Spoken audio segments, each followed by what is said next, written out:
No shortage of fireworks in court today for the final day of E. Jean Carroll versus Donald Trump, with closing arguments focus on a high-stakes question. What is the price to pay for using one of the world's most powerful megaphones to defame someone? First up, Carroll's attorney, Roberta Kaplan, she addressed the factor that has been looming over this entire trial. That is Trump's continued attacks on E. Jean Carroll. She pointed out that Trump, quote, spent the entire trial continuing to engage in defamation. Trump dramatically stormed out of the courtroom. The judge noted the incident for court record, and then Kaplan continued. CNN reports that she said, quote, the case is also about punishing Donald Trump for what he has done and what he continues to do.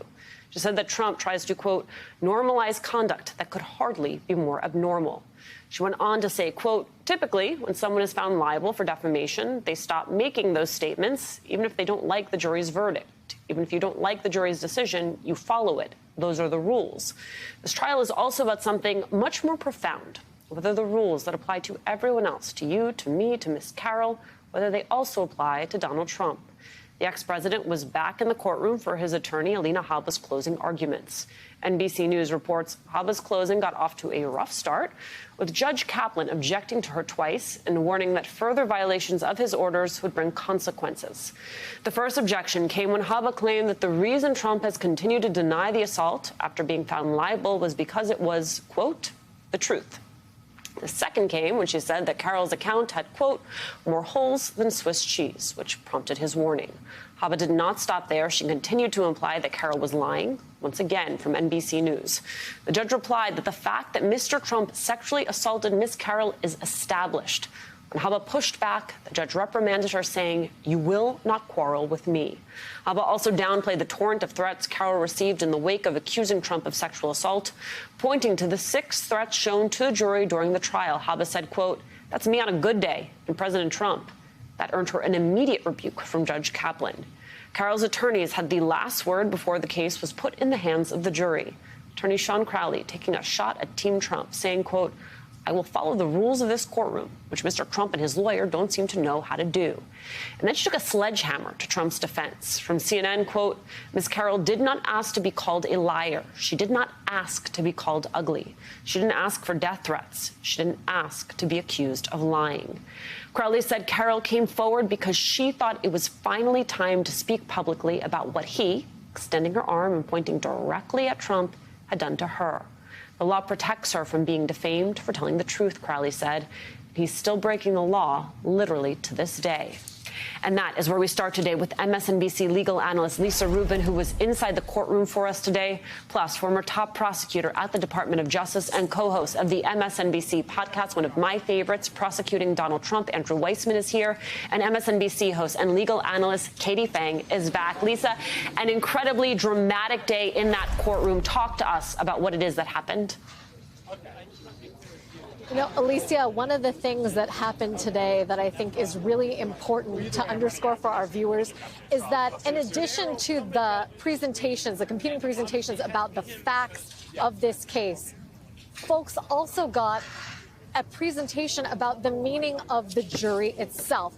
Alina Habba really trying to diminish the importance of something that Judge Kaplan, as you noted, has instructed this jury already they must take to be true, that Donald Trump sexually assaulted E. Jean Carroll in the spring of 1996, and that he defamed her already by virtue of statements virtually identical to the ones that are at issue in this case. That's when Alina Habba said it was a verdict of the jury, and Kaplan quickly shot back. It was a verdict of this court. It's established, Ms. Habba. Now, contrast that with how Kaplan himself referred to the jury and his instructions to this jury. At the very close of all of his instructions, he invoked the Constitution, reading from the preamble, "We the people," and reminding them that the jury is embodied in the Constitution not once, but twice, that what they are doing here is so foundational to our democracy that it is enshrined in the Constitution, and that they have a responsibility and a duty to take those responsibilities as seriously as they possibly can to deliver justice fairly and impartially. And if everyone in the courtroom was really struck by the seriousness and weightiness of Judge Kaplan's words, particularly when contrasted to how Alina Habba tried to sort of brush off and dismiss the prior jury verdict with respect to E. Jean Carroll. Alicia. Well, to that point, Katie, I want your take on what happened today, because for me, as a non-lawyer watching this all play out, Carroll's legal team, Trump's legal team, it's a study in contrast. We've seen that throughout this trial, but today it felt brought into particularly stark relief. Yeah, and obviously it was punctuated when Donald Trump gets up in the middle of Robbie Kaplan's closing arguments and storms out of the courtroom. And the reason why it was just so impactful is that no one does that, especially in federal court, except Donald Trump thinks that that's something that he's allowed to do. And that completely played perfectly into the theme of the closing arguments for E. Jean Carroll's lawyers. Donald Trump thinks he's above the law. Donald Trump thinks that the law has nothing to do with him. And yet, look at this. He's getting up and he's walking out of the courtroom in the middle of closing arguments. The jurors, they have to be there, Alicia.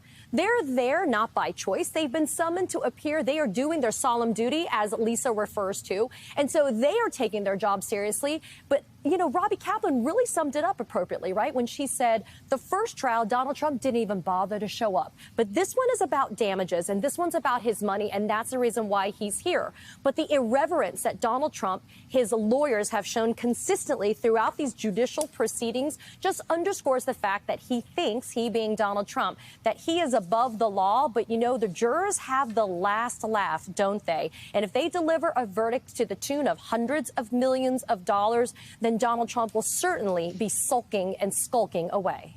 Well, and Andrew, that irreverence that Katie just referenced, it sits not well with any of us, given how solemn this moment is. During closing arguments, you had attorney Sean Crowley pointing directly at Trump, accusing him of breaking the law, which I think we just got to take a step back and say that is an incredibly bold and brave thing to single out a former president of the United States, the current Republican frontrunner, and to put him on the spot. Talk to us about that moment. Well, I think what the plaintiff's counsel was trying to do was to, in many ways, embody what Lisa talked about, which was the seriousness of this. Also, to sort of not give reverence to and to put Donald Trump on some kind of pedestal, but to say, look, this is somebody who's defamed. This is somebody who sexually assaulted the victim here. She actually said there is a victim here. It is not Donald Trump. And I think one way to think about this, which I think both Katie and Lisa are getting at, is that this is a microcosm of what occurred today, is a microcosm of what we are facing as a country. You have Donald Trump trying to say the rule of law doesn't matter. It was a plain appeal to jury nullification. The reason Alina Habba was sort of slapped down twice by the judge in her closings was because it was a blatant appeal to jury nullification, meaning do not follow the instructions that the judge gives you. That is improper as a lawyer, but that is what Donald Trump has done during January 6th. That is the reason for those charges, is that he wanted election nullification. He still does, and is promulgating that. And so this is very much what we are seeing as a country. We're seeing it if you just look at what's happening in Texas in terms of the conduct of the governor there. If you look at the sort of embracing of that by people in Congress, leaders of the Republican Party in Congress, that sense of the rule of law trying to be upheld in the courtroom by the judge, by the plaintiff's counsel here, and the effort by Donald Trump and his counsel and many others to sort of really denigrate that when it's inconvenient for them. So I really think this is a sort of microcosm of what we are facing as a country.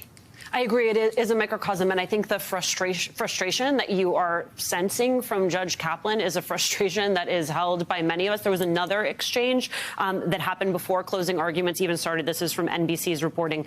In a tense exchange over entering some social media posts into evidence, Kaplan told Habba that she was on the verge of spending some time in the lockup and told her to sit down. Judge Kaplan has no patience for Team Trump's antics, which we have seen a lot of day in, day out. I get, Andrew, that they are approaching this as though it's a political argument and not a legal argument. And yet, the decision here is going to be made by a jury. I can't imagine that any of this, when we are legally speaking, helps Trump at all. If the jury does its duty, I completely agree with you. And their job is to figure out damages. They have to figure out whether there is compensatory damages in the amount and the punitive damages. There are factual issues there that you want them to go through. You don't want them reacting just emotionally. But it is very hard to see how the antics of Donald Trump himself today aren't going to lead to consequences in terms of the jury verdict, because they're allowed to take that into consideration because, as E. Jean Carroll's lawyer said, what is the amount of money to get him to stop? And if you just looked at his behavior in the courtroom, that is something that they're allowed to take into account. But as I mentioned, I don't think that he is playing for that audience of 9 jurors. He is playing to a very different audience to denigrate the whole idea of the rule of law in this country. And just remember, as a former president of the United States.